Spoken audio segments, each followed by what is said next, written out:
Teach.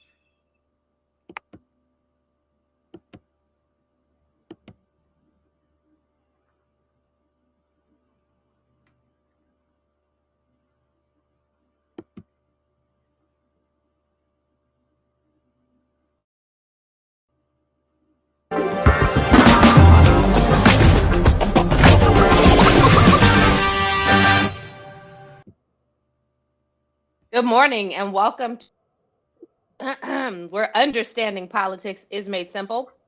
We are your two hosts. We have the illustrious Elmer Floyd, former House Representative for District. Good morning, Mr. Floyd. Good morning, Teach. And I tell you, you're beginning to make me think that I'm important. Thank you so much. Teach. If Your nobody has reward told is you, going to be sir, the same. I'll take it. My box of nothing, right? It's going to be the same. I'll take it. And then you have me, Tisha S. Waddell, former city council person for the city of Fayetteville, North Carolina. We are here today to share with you our thoughts, our expertise, and the information regarding the process on how certain things are done. Couple of announcements before we get started. We are to have a special guest. Our special guest is having a little issue logging in, and so we may or may not be able to get our special guest on. I just don't know why this internet doesn't want us to be great with this guest because I'm really looking forward to hearing Judge Week's perspective. So I truly hope that we are able to get him connected. But if not, Mr. Floyd, we will continue to work on the way to get his perspective on our podcast. Now, we've got some announcements. What's going on in Cumberland County and the city of Fayetteville right now? Right now, Teach, we're planning for our forum, which is October the 17th from Yes. 6 to 8. So, so we so we got that all. That's already, in place. Right. We're just waiting for the city election to determine the winners Who will be of invited? those. Yeah. So letters So, are letters are going out to all of the candidates right now, but there is a specification that contingent upon them making it through the primary election, we'll see them on the 17th if they RSVP. Mr. Floyd, that's exciting, especially given some of these candidate forums that we're hearing from our candidates. Listen, Mr. Floyd, I'm reading information on Nextdoor from some of the candidates. I'm listening to some of the candidate forums. I'm convinced that some people have no idea what's going on with the job that they're applying for. well, it's a learning process, teaching, and first, you know, you you you really have to have a basic course in civics, Hmm. and then To it understand how government works. works, and then it begins to compound, and you must also have some interoperation of of the city council, of the county board of commissioners, or the state senate, or the house, or the U.S. Congress. It's a really a complex system. It looks like it's not organized, but it's chaos organized Right. there, and it's more complex than what people think that it is. They just think that you sit there and in front of a camera on certain days, but when you sit before the camera in a meeting, a lot of work have taken place Before just to sit there. that, yes. Just to sit there. There is a lot Yes. of information, and you must have the time wherein that you have a understanding of the documents that before you in order to read, Mr. and you Floyd, I don't have it remember. all here.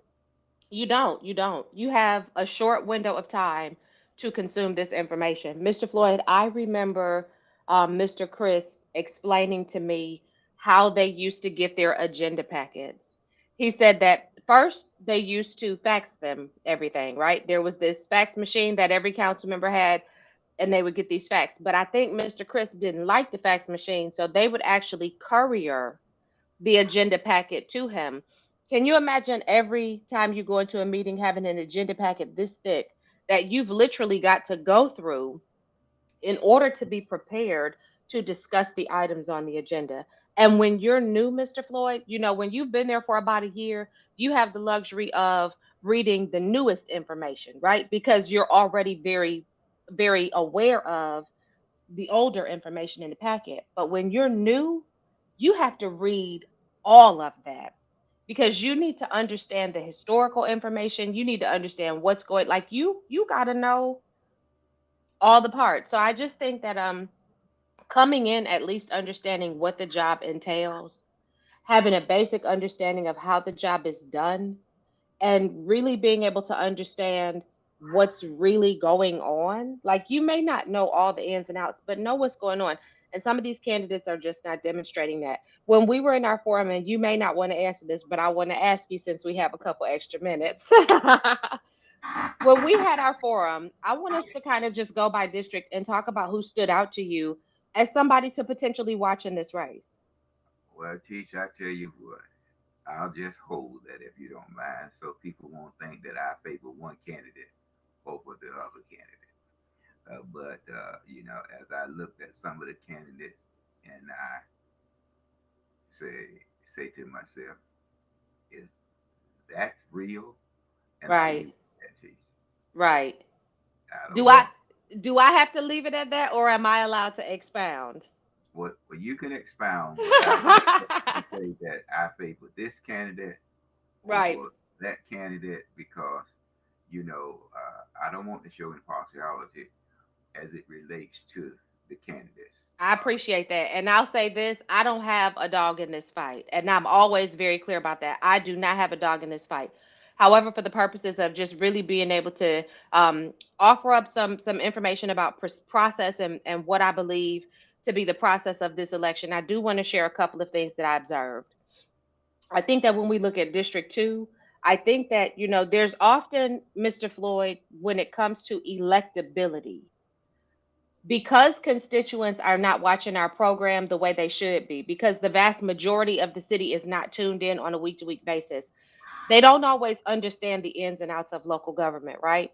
And so electability is often determined by charisma and by the ability to sell yourself, and not necessarily sell yourself on how you do the job or how you will do the job, but just to sell yourself. And I think from that perspective, there were, I'd say, like three candidates that kind of came to the top of that for me, and I'll tell you why. Of course, the incumbent, because she is the incumbent and she is aware of what's going on right now. So I'll say, I think we need to keep our eyes on Shaquilla Ingram. I think we need to keep our eyes on Malik Davis. He is running a serious campaign when it comes to being showing up at events and making his name known and making his presence felt.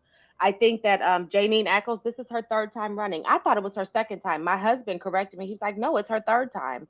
Janine Ackles, this is her third time running. And then the lady Laura Musler, last name, Mhm. she has a story that, if framed the right way, will most certainly connect in this season in our community. So I think those four are the four to watch. But I'm gonna tell you something, Floyd. I thought it was very interesting because the lady Gail Morphesis, during our forum, she shared a story. She literally, out of all of the candidates, aside from the incumbent, she understood the job the best. She understood when she, I love how your poker face, you don't give anything away. But she understood the job the best when she talked about how things work, when she talked about the business she owns and how the UDO affects her business. She understood the job the best. She lost me when she started trying to quantify her connection to the Black community through her daughter. And I think some need a good, they call them handlers. Every person in the needs somebody in the background to be their handler, to tell them how things are coming across, to let them know how to dress, how to speak. If she had a good handler, I think she could probably make a good show in this election because she knows her stuff. And I think she speaks to a certain demographic in District 2 that the other candidates don't necessarily touch. So that's District 2. Then we had District 5. We only had two candidates there, so I'm not even going to touch that one because it's not really a fair playground to get into that. But I'll say that in District 5, I know for sure that Johnny is probably the most nervous about living as a. I think that the other guy, his name is Herbie. Herbie seems nice. We frustrated him, Mr. Flood. Thank you for fixing that. I appreciate that. We frustrated him, and anybody that's watching the podcast, it was my fault. I was the reason that you saw him flustered because I was in the background. I was telling people when it was time to wrap up for their 1 minute, but also forgot to tell them what cameras to look at. So as we were trying to give all these instructions, it looked like air traffic control in the background. And as they're trying to formulate their opening statement, I'm standing back there doing this, and we've got Vic pointing at this. So that's why we started over in District 5. Who else did we have there? We had District. Who else was there? I think we had Two, what 5. 5 and 7. No, 7. It was the mayoral race. Yes, yes. Okay, so in the mayoral race, this was very interesting because of course we had somebody who was absent from the forum, and we expected that. And I'm not gonna say any names because you don't get free airtime on this program. Mr. Floyd taught me very well that we honor those who show up and we don't worry about those who don't. So I'll say for the three that showed up, I think that I loved the way that she herself. I love the way she asked her. She responded to the question. I love the look. She won my heart when she said, "I actually reached out to Bernhard Capital." I was like, "Girl, you better diligence about this friggin' company that's trying to buy our power company." But I also think that Charles Evans had a connectivity. Like he was hitting on some things that I think will really resonate with our community. However, there is a however in this. I am hearing a lot of buzz about Freddie De La Cruz from the veteran community. So veterans are very excited about his time in service. They're excited about his MP. And then the black community, and this is interesting, Floyd, because we usually like the black community is like, if you black, I'm with you, right? This has thrown a curveball because the black community is saying, well, he's still brown, which tickles me because this is the justification that goes forward from out of our community to say, I'm not but because he's still a person of color. And I want our community to stop feeling like it's a betrayal to not vote for somebody just because they're black, Floyd. I really want to Uh, stop feeling like that. you know, we make up about 43% of the population, and but yet still you have less than 15,000 that vote in the city of 200 and 200 plus thousand. So this is the perfect example of the minority community. Controlling. It's going to control the majority. Right. So it, the key thing of it is it's voter turnout, which for whichever candidate they want to prevail. So we're Mhm. talking about way less than 20,000 people that are going to vote, and they are Mhm. going to control the 100 plus other. I say 175,000. They are going to Yeah. control, and so when they start complaining, I remember my friend Archie. Archie told a guy one day. The guy said the score was 86-85, and I can't express to you the word that Archie used to tell him that he didn't care what the score was. He won by 1 point, and By he one wanted point. his money or what he was Because a going to do. win is a win. Yeah, A win he is a said, win. "What I would do to give you some assistance." Okay, Yeah. he didn't care, but he bet it and he won. So just by one vote, Archie was able to get his $100. Yeah. I You miss see, Mr. so McMillan. I really miss him. yeah, He was a staple, not only politically, but just in general. I would never forget Mr. Floyd. That man looked at me when I went to meet because his eyesight was bad. He looked up, he said, we might be related after we talked for a while because he's my mother. He looked up and I knew he couldn't see me. He said, "You're black?" I said, I said, "Yes, sir." Well, that But I that miss him. that He was was straight no chaser. Yeah. now. So that's the thing that we have to look at. And in fact, that's the end. The end. What, this coming Saturday or next Early Saturday? voting. Yeah. It's in full I throttle think. right now. Early voting is going on Yeah. right now. But the thing of it is, look at how many. I remember when we only had one day to vote, Yeah. and you have to be a registered voter in order to vote. Now you have 15 to 16 days in which to vote, and you're still not voting. Mr. Floyd, So yeah, can you describe to our listeners, because again, this is about understanding how it works. Will you please describe to them from your perspective how it is being a candidate at these polls when you are representing your campaign and handing out your materials and dealing with the personalities and the behaviors at the polls? What is that like as a candidate? I mean, I have my well, experience, but I want you to tell yours. I mean, it's unusual because you are there and you're passing out your material to a candidate.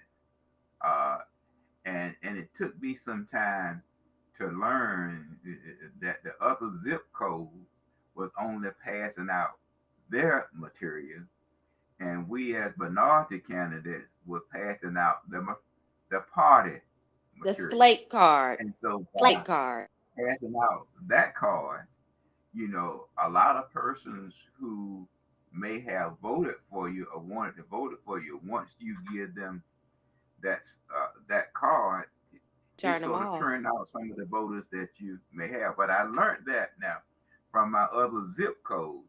They would not pass out the slate card. They would not. But we would. And so it took me some time to understand that. And they shared that with their poll workers. I'm only you are to only pass out my card to get When I went me. up there to work for you, Floyd, I told those people because they tried to hand me some slate cards. I said, I'm not handing that out. I'm here for Elmer Floyd. I'm not here for all these people on this slate card. My and my and many T-shirt of said Elmer Floyd. and many of the candidates, I worked at the poll from day one to the end, and many of the candidates that was elected from the slate card, and many of them didn't even show up at the poll. Now, what's the Okay, climate like between, my experience at the Board of Elections is that there's a demon that lives at the Board of Elections and waits to wake up, waits on election cycle until it wakes up. It sleeps all the rest of the time and it wakes up during election cycle and it makes candidates and representatives of candidates act like plum fools at the Board of Elections. They act I like mean, children. some people are rewarded for working at the poll, and they believe in that reward, and they have allegiance to that reward. They But only it's care about only that money. Yeah, and but it's only a game, and many candidates, Democrats and Republicans, if there's an R, they just vote for that R. If there is a D, they just vote for that D. It doesn't make any difference whether that person can deliver or not. So, you know, as a candidate, you you do things. As an example, I was the only candidate that had a concern for women's rights. Mhm. Now, but at the poll, not another person, Democrat or Republican, had anything as it relates to women's rights. You know why, Mr. Floyd? And this you you better know I love you because if anybody else would have asked me to work their campaign and that would have been a point for them, I would have told them no. Because that for me, I'm not interested. And I think the vast majority of the state of North Carolina demonstrated that's not an issue for them. Well, you That's see, not our issue in North Carolina. that was a that was a issue that I thought that would motivate. Was important to you. I know. I mean, but it wasn't important at that time Mm-mm. for the people in which I was trying to show strong support. Support. As it moved assembly, all of a sudden, all of them come out the woodwork. Okay, all of them come out Right. the woodwork, but Right. not one. And I had 5 poles. Not one came to one of those 5 poles that I was working and had poll workers say, "Let me help you because Right. you are campaigning for For things that an I issue see that you could. leading." That's right. And I That's lost a right. lot of votes because of that also now. Okay. Did you really? I mean, because I was the only one that was doing it. And like Yeah. you said, some people, uh, you know, you know, really I get didn't it. care about that. Yeah. Okay. But I did that because, once the Supreme Court made the decision, it became an issue for my party. Right. But it wasn't a issue for our party because there was nothing done during the November, election, Mhm. as it Mhm. relates to the women reproduction rights. But Mhm. again, they lined up in Raleigh, but they didn't line up at the poll, and that's Yeah. where the And decision and was made. I wonder if the people who lined up in Raleigh were from Cumberland County because I'm telling you, I, w- Miss, well, I'm gonna move on from that because Mr. Floyd, I just think our community can be so apathetic sometimes, and comes out when they think it's a hot topic, but doesn't really. Yeah, I just think it's a whole mess. Well, So go ahead. we, our community, as you look at it, and as we look at the budget Yes. that was just passed, you know, you know, I can recall that the executive branch came to Fayetteville and went to 4 churches and asked you to whip Elmer Floyd in line, okay, because he is not following my goals that I have set. So, on the other hand, we lost a, a senator because the executive branch said that this is the person that I want to help me, that can help me get Medicaid expansion through the General Right. Assembly. Right. Well, How you shady? know, How shady is our newspaper though, Mr. Floyd? Like. well, The newspaper put out the article and did not mention Senator Val Applewhite, did not mention her, did not mention Marvin Lucas, mentioned everybody else but the two of them. Like, how shady is our well, newspaper? well, when you look at it, I do believe that the person that reported that have been with the newspaper since Genesis. And I like Paul. Don't get it Okay. twisted. I really like Paul Wolverton. Now, it's hard for me not to believe that he does not have a Representative Lucas telephone Phone number number. to call him and get his input. But he is always able to find Charles Smith. Okay. Yeah. Now, is that, I'll let you decide, uh, you know, what is that? Now, uh, uh, when you look at the budget, it stated how much money Cumberland County got. But if you take Fayetteville State out of the budget and look at where the other money went to, you will see who was responsible for bringing that money uh, to Cumberland County.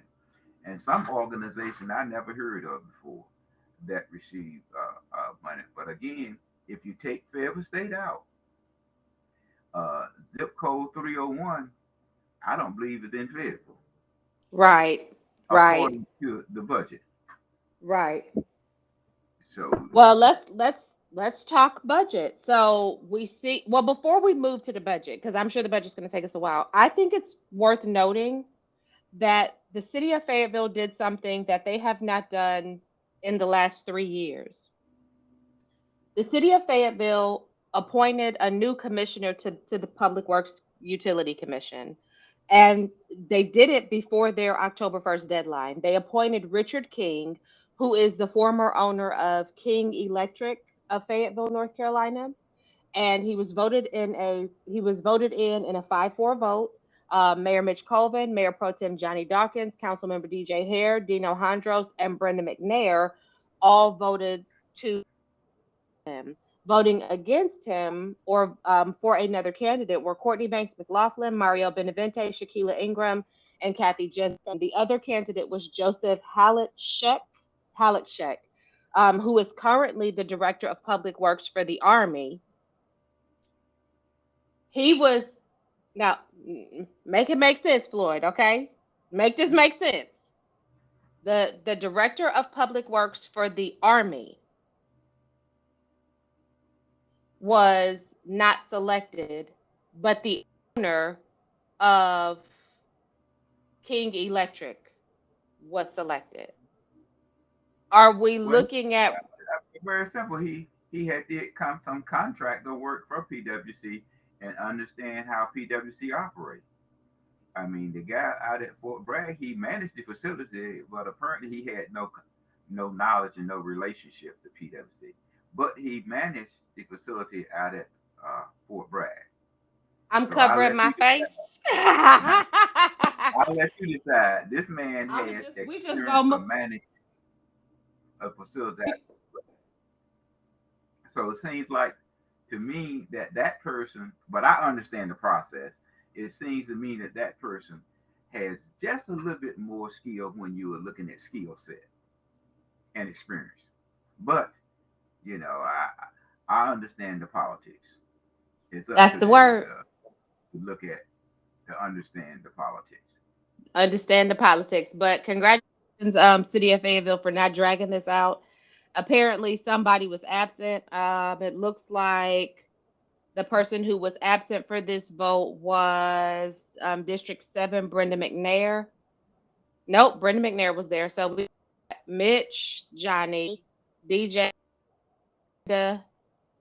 Courtney, Mario, Shaquila, Kathy, Thompson. Derek Thompson was missing. Mm-hmm. So Well, it would have voted. Well, you know, it might have I said deadlocked. You never know. the vote would have still been that this It would have been that 6-4. King would have been a you know appointed Right. there. So, but Absolutely.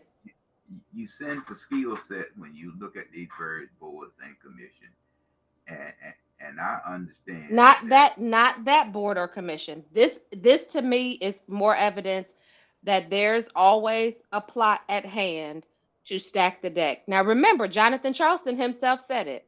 He said it out of his mouth that the appointment of this new chairman for PwC is evidence that this council excuse me, is doing the right thing in terms of essentially stacking the deck. So we got to be honest about that and say, let's keep our eyes on our utility. Speaking of our utility, Floyd, our utility, you've been talking about this.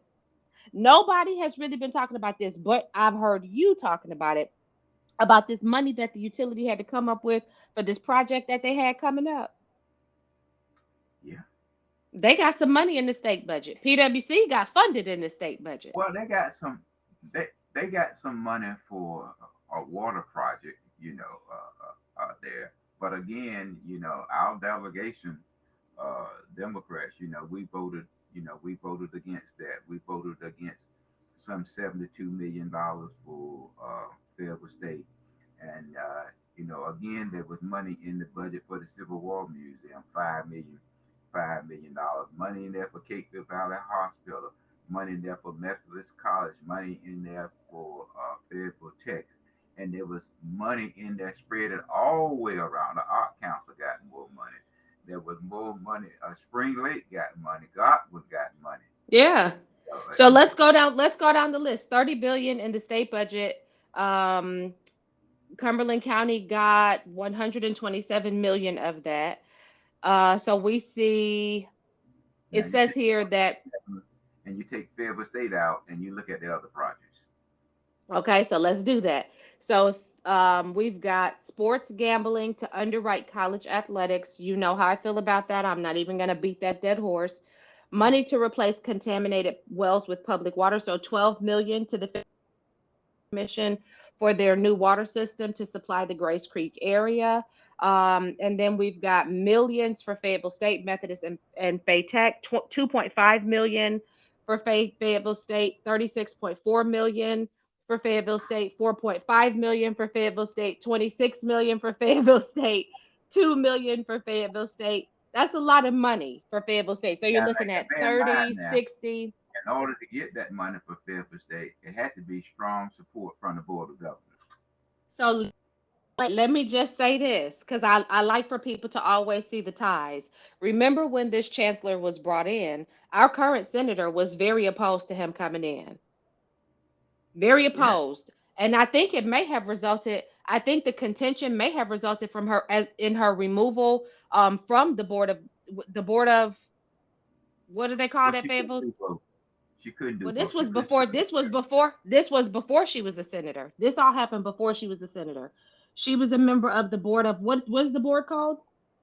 The Board of Governors, the Board of Trustees, the Fairfield The State board of she was one of those. And right. And Board so of at some Trustees. point she came off. And I think a lot of that had the chatter in the community was a lot of that had to do with this contention, right? I don't know if she came off voluntarily or if they just didn't renew it. I don't know what happened. That's not the point I'm making. But the point I'm making is it's interesting that of all the people who fussed and hollered and yelled and screamed about this chancellor coming in, the one thing that kept being highlighted about this chancellor was his relationships with the different Board of Governors. legislators and Board with of the Governors. board of governors, absolutely, and how that was going to benefit Fayetteville State. Mr. Floyd, over $60 million out of 127 million went to Fayetteville State. I think that that is evidence that those relationships are paying off. That I mean, you have to look at it. These projects that are coming to Fairfield State, that if the Board of Governors reject it, then they will not be put in the Funded, budget. You have not to at all. say whether you like it or not. The chancellor has some relationship, one with the Board of Governors, two, and with members of the General Assembly.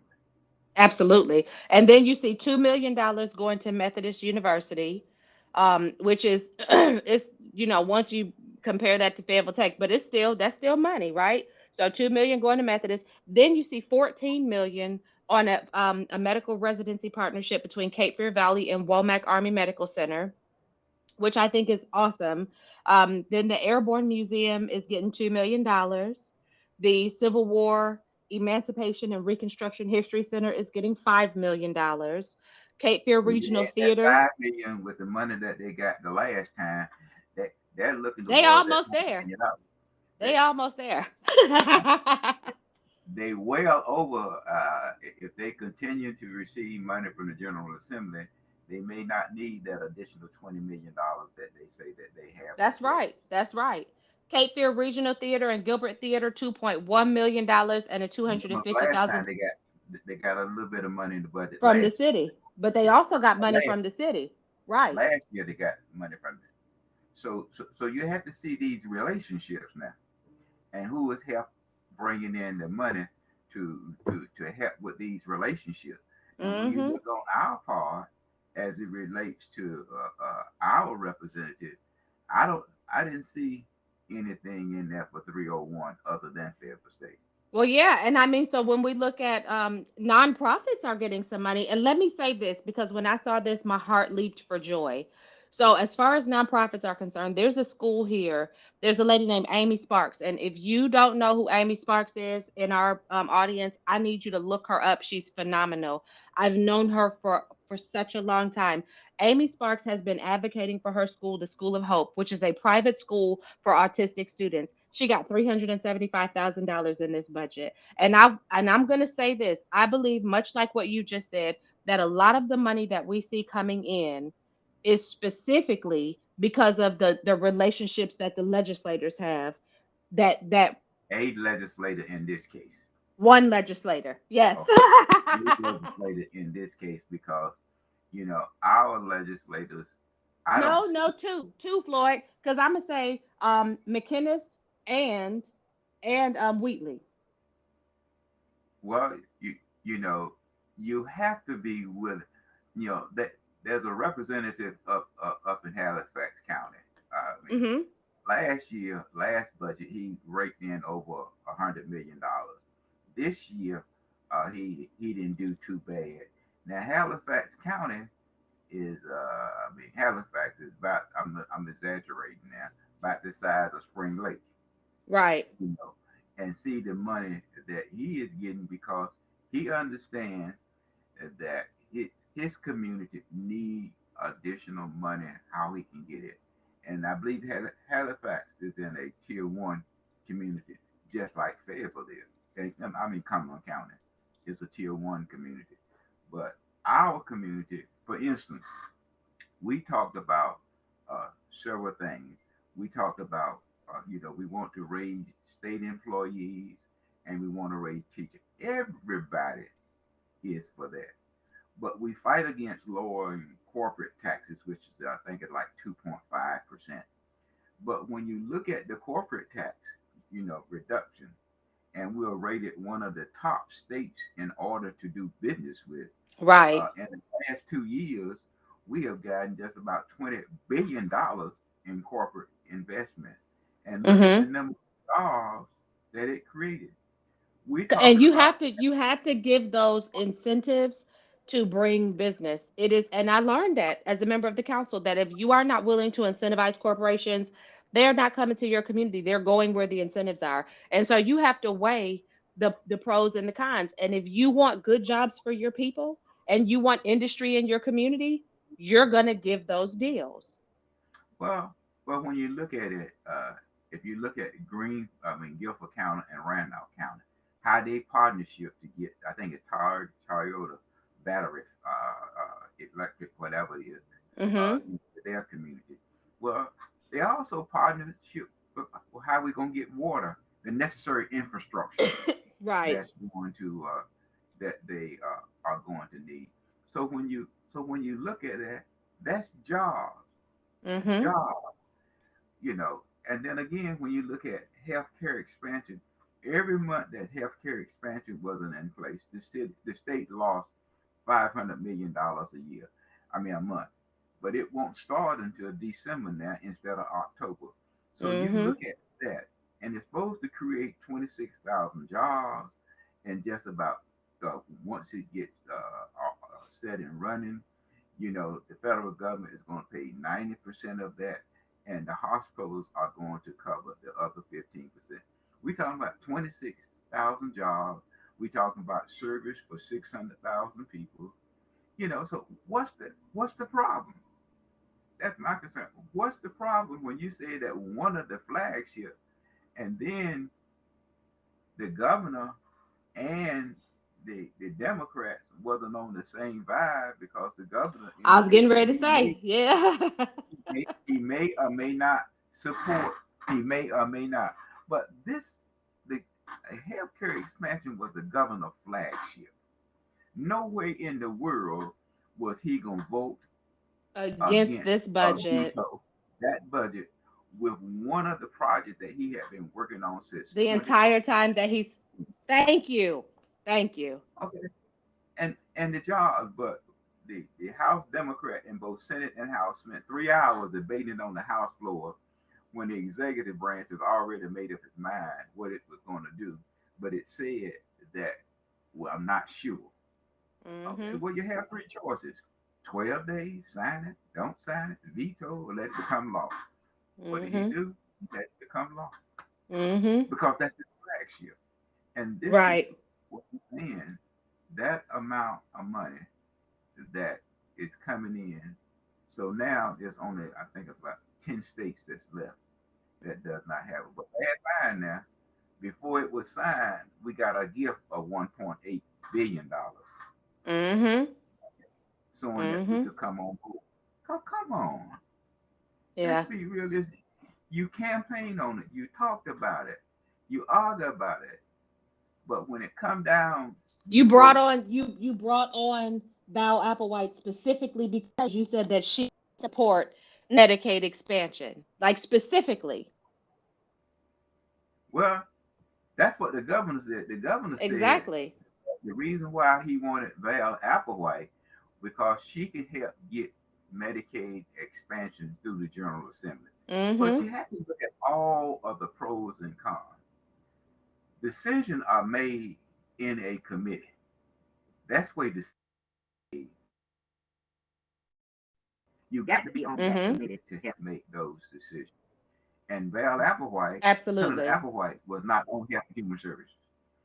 Okay, so remind you now, it's just like on the House side, this the speaker determines who are placed on various committees. Okay, Absolutely.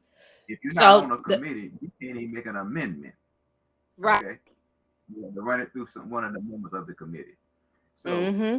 my concern was is that if that's what the governor said that he needs the help on, why you vote against Right.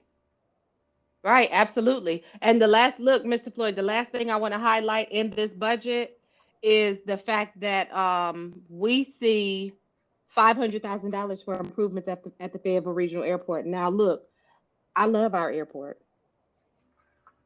and I'm glad to see this money in the budget for our airport because one of the things that we've always been told about our airport, you remember when we had the airport director on our podcast, he told us that our airport is not it doesn't operate with a lot of debt. Like they get the money that they need from their projects for grants through the like they don't cost the city is not funding the airport essentially.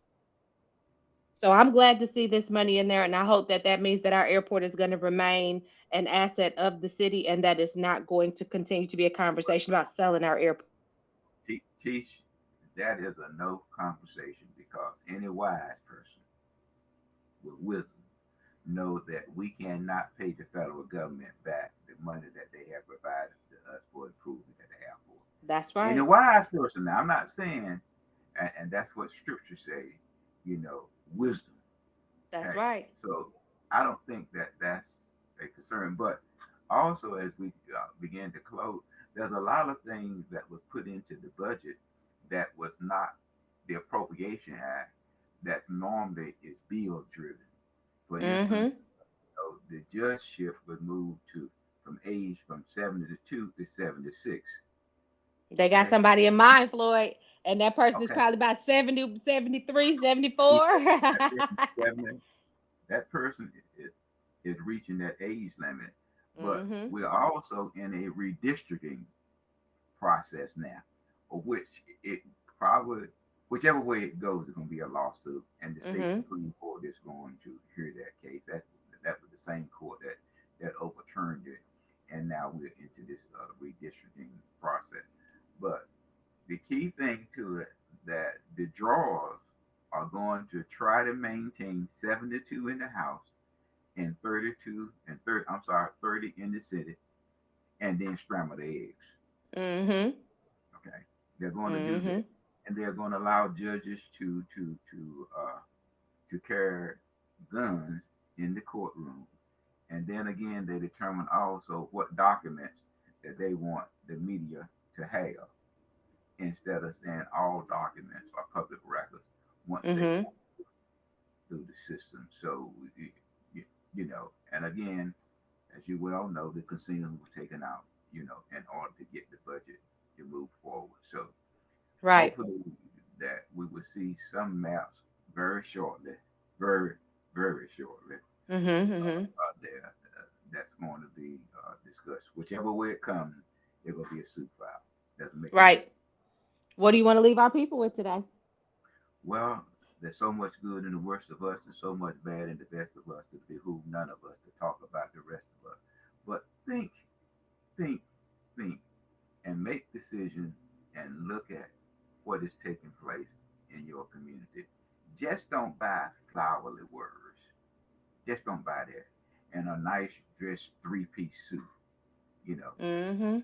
don't do that. Take time and analyze and process the information prior to casting your vote. Yeah, there's a rap group called Outkast, and Outkast had a song, and in that song it said roses really smell like boo boo. I want to remind people, as you say, don't just buy flowery words, that sometimes those words stink. They look nice, but they end up smelling. So I've got to agree with you. My t-shirt today says, nevertheless, at thy word. So my closing thought is much like how when Jesus was getting ready to go to the cross, he knew exactly what was before him. He didn't look, the Bible says he said, "Do I have to do this? Do I have to do this?" Because he was human at that point. Do I have to do this? But he was committed. He said, "You know what? Not my will be done, but your will. Nevertheless, at thy word." So today, you guys, you might be facing some decisions that you know God is calling you to, and you might be going, "Do I really have to do this?" And I want you to remember, just like your big brother Jesus said, I'm not going to do my will. Nevertheless, at your word, I'm going to do what you tell me to do, God. So, Floyd, there's so much what? Good and the worst of us, so much bad and the best of us, to be who none of us to talk about the rest of us. And that's the gritty in the city and the word on the curb. Like, share, subscribe, and follow, and we'll catch you next week.